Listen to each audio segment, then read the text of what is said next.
मित्रांनो, आज एक प्रश्न आहे, खूप साधा पण अस्वस्थ करणारा. आपण नेता निवडतो की फक्त चेहरा?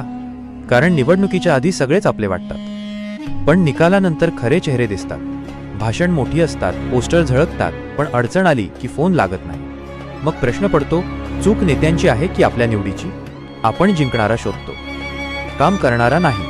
आपण घोषणा ऐकतो, जबाबदारी नाही. म्हणूनच आज राजकारणाला नावांची गरज नाही, तर नीतीची गरज आहे. पुढच्या वेळेस मत देताना एकच प्रश्न विचारा, हा माणूस माझ्या अडचणीत उभा राहील का? उत्तर हो असेल तरच बटन दाबा. मित्रांनो, आज एक प्रश्न आहे, खूप साधा पण अस्वस्थ करणारा. आपण नेता निवडतो की फक्त चेहरा?